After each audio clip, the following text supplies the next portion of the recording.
অস্ট্রেলিয়ার ম্যাপে তাকালে আপনি একটা অদ্ভুত বিষয় দেখতে পাবেন। দেশটির প্রায় সব বড় শহর দক্ষিণ অংশে অবস্থিত, যেমন সিডনি, মেলবোর্ন, অ্যাডিলেড, কিন্তু উত্তরের দিকে প্রায় ফাঁকা। এমন কেন?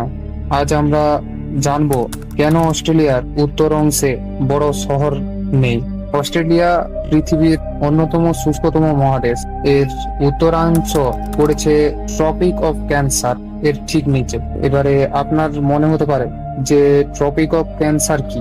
এর মানে এটি গ্রীষ্মমণ্ডলীয় জলবায়ুর আওতায় পড়ে। উত্তরাঞ্চলে প্রচন্ড গরম, আর্দ্রতা, ঘন বন, মশা আর বর্ষাকালে ঘূর্ণিঝড়ও হয়। অন্যদিকে দক্ষিণ অংশের জলবায়ু অনেকটা ইউরোপের মতো, শীতল, শুষ্ক আর আরামদায়ক।